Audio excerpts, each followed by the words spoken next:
అందరికీ నమస్కారం అండి. ఆనందలహరులతో జీవితాన్ని గడపడానికి రమాస్ ఆనందలహరికి స్వాగతం. ఛానల్ సబ్స్క్రైబ్ చేయండి, లైక్ చేయండి, షేర్ చేయండి. కాశీఖండము 51వ అధ్యాయం అండి. అరుణాదిత్య వృత్తాంతము. స్కందుడు ఇట్లు చెప్పదొడంగాను. ఓ అగస్యముని, కశ్యపుని వలన కద్రువుకు నూరుగురు పుత్రులు, దక్ష ప్రజాపతి పుత్రుగియగు వినతకు ఊలోకుడు, అరుణుడు, గరుడు అనడు ముగ్గురు పుత్రులు కలిగిరి. ఊలోకుడు జ్యేష్ఠుడైనను గుణహీనుడైనందున మిగిలిన పక్షులు వారిని రాజ్యభ్రష్టుని చేసినవి. వినత తన పెద్ద కుమారుని దుస్థితిని చూసి పుత్రుని చూడవలనని కుతూహలంతో పరిపక్వ స్థితికి రాని తన రెండవ అండమును పగలగొట్టింది. దాని నుండి అరుణుడు ఉత్పన్నుడైనాడు. గర్భంనున్న సమయమున ఊరువుల పైభాగము దేహం మాత్రమే తయారైంది, పాదములు తయారు కాలేదు. ఊరువులు లేనందున అనూరుడుగా పిలువబడినాడు. అనూరుడు గర్భం నుండి బయటకు వచ్చిన వెంటనే తల్లిపై కోపంతో అరుణవర్ణం కలవాడై అరుణుడుగా ప్రసిద్ధిగాంచినాడు. తల్లి తొందరపాటుకు కుపిదుడైన అరుణుడు కద్రు కుమారులను చూచి అండమును పగలగొట్టి, నా దుస్థితికి కారణమగు నీవు సవతి యొక్క కద్రువుకు దాసి వగమని శపించాను. అనంతరము తల్లిచే ప్రార్థితుడై, అమ్మ, తొందరపడి మూడో అండమును పగలగొట్టకము. నా సోదరుడు గరుడుని వలన నీకు దాస్య విముక్తి కలుగునని శాప విముక్తిని తెలిపాను. ఆ తర్వాత కుంటివారికి కూడా శుభగతిని కలిగించు విశ్వేశ్వరుడు అధిష్ఠించిన ఆనందకాననముకు వెళ్ళినాడు. అచ్చట సూర్యుని మూర్తిని స్థాపించి తపమం చేసినాడు. సూర్యుడు ప్రసన్నుడై, ఓ అనూరుడా, నీవు సత్తము నా రథంపై కూర్చుండి నా ఉదయమునకు పూర్వము త్రైలోక్య హితం కొరకు చీకటిని పోగొట్టదు. కాశీయందు నీవు స్థాపించిన అరుణాదిత్యని సేవించిన వారికి భయములు, దుఃఖము, దారిద్ర్యము, పాపములు, వ్యాధులు, బాధలు కలుగవు. కాశీయందు అరుణాదిత్యుడు మహాదేవునకు ఉత్తరమున ఉండెను. త్రిలోచన్ని మందిరమునందు కలదేది. నాటి నుండి అరుణుడు సూర్యుని సారథిగా ఉన్నాడు. ప్రాతకాలమునందు నిద్రను మేల్కొని సూర్యునితో కూడిన అరుణకు నిత్యము నమస్కరించే వారికి దుఃఖభయం ఉండదు. ఈ కథాశ్రవణం చేసిన శ్రోతలకు ఎప్పటికీ పాపం ఉండదు. తర్వాత వృద్ధాదిత్య వృత్తాంతము. వారణాసియందు వృద్ధహారీతుడని బ్రాహ్మణుడు కలడు. అతడు విశాలాక్షికి దక్షిణముగా సూర్యుని మూర్తిని స్థాపించి భక్తి ప్రపత్తులతో పూజించి తపము గావించినాడు. సూర్యుడు సంతుష్టుడై వరమును కోరుకోమను. ఓ సూర్యభగవానుడా, తపమే పరమధర్మము. ధ్రువుడు మున్నవారు తపం వలన ఉత్తమ పదములను పొందిరి. వార్ధక్యము బహుదారుణమైంది. స్త్రీలు సహితము పురుషుని మాట వినరు. మరణము క్షణమాత్ర దుఃఖము, వార్ధక్యము ప్రతి క్షణము దుఃఖమే. కావున తపస్సును చేయుటకై నాకు యవనమును ప్రసాదింపమని వరమును కోరను. భాస్కరుడు పుణ్యసాధన కారణమైన యవనమును వృద్ధహరీతునికి అనుగ్రహించినాడు. యవనం పొందిన హరీతుడు మరలా ఘోరతపమును చేసినాడు. వృద్ధహరీతుడు పూజించిన సూర్యునిమూర్తి వృద్ధాదిత్యుడిగా ప్రసిద్ధి నదినాడు. కాశీయందు జరా దుర్గతి రోగములు హరించు వృద్ధాదిత్యుని అర్చించిన వారు సర్వసిద్ధులను పొందిదురు. ఆదివారం నాడు అర్చించు మనోరథ సిద్ధియగును, దుర్గతిని పొందరు. కేశవాదిత్య వృత్తాంతము. ఓమిని, సూర్యుడు కేశవును పొంది జ్ఞానమును పొందిన విధమును వినుము. ఒకనాడు ఆకాశమును సంచరిన సూర్యుడు నిశ్చలభావంతో శివలింగమును పూజించున్న ఆదికేశవును చూసినాడు. సూర్యుడు కౌతుకంతో ఆకాశం నుండి దిగి కాశీయందు ఆదికేశవుని సమీపంన నిశ్శబ్దంగా నిలబడినాడు. పూజానంతరము హరికి నమస్కరించినాడు. కేశవుడు సూర్యునకు స్వాగతం పలికి తన ప్రక్కన కూర్చుని పెట్టుకున్నాడు. అనంతరము రవి విష్ణువుతో ఇట్లు పలికాను. ఓ జగత్పతి విశ్వంబర, నీవు సమస్త జగత్తునకు అంతరాత్మవు, సృష్టి స్థితి లయకారకుడు. నీకు పూజ్యుడెవరు? భవతాపహరుడైన నీవెవరిని పూజించున్నావు అని తన సందేహం తీర్చమని హరిని ప్రార్థించాను. కేశవుడు సూర్యుని పెద్దగా మాట్లాడవలదని కరసంజ్ఞతో వారించి ఇట్లు పలికాను. ఓ రవి, కాశీయందు దేవదేవుడు, సర్వకారణ కారణమైన మహాదేవుడు ఒక్కడే పూజ్యుడు. అన్యులను పూజించేవారు మందబుద్ధులు.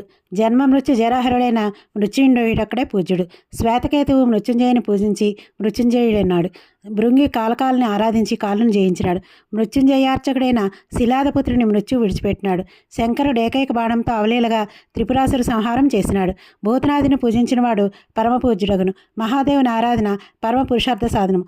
దేవదేవుడు కన్రెప్ప మూసించో ప్రళయము, కన్రెప్ప తెరిచించో ప్రపంచ వికాసము.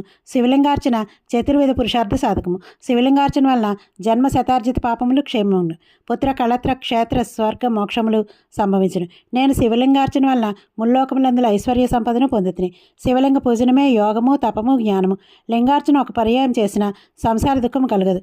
సర్వమును పరిత్యజించి శివలింగమును శరణ పొందిన వారికి మహాపాపములు సైతము బాధింపవు. మహేశ్వరుడు ఎవరికి పునర్జన్మ లేకుండా చేయని అభిలషించును వారికి లింగార్చన యందు బుద్ధి కలుగును. లింగారాధన కంటే అధికమగు పుణ్యకర్మ ఒకటి లేదు. శివలింగాభిషేక తీర్థపానము సర్వతీర్థ స్నానంతో సమానము. నీవు కూడా పరమోత్కృష్టమగు మహాతేజవర్ధనియగు లక్ష్మిని పొందుటకై లింగమును ఆరాధింపమని సూర్యునికి ఉపదేశించును.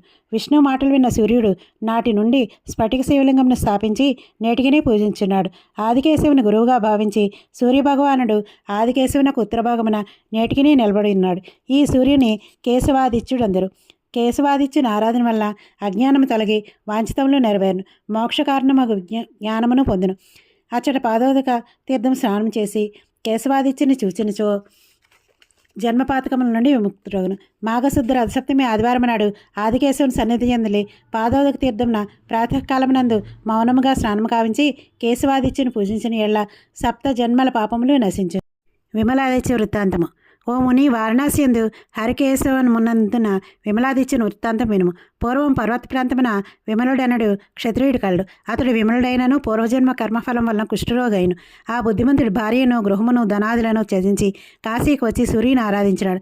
ఎర్రగన్నేరు, మోదుగా, ఎర్రకలువలు, రక్తశోకాది ఎర్రని పుష్పములతో భాస్కర్ని పూజించినాడు.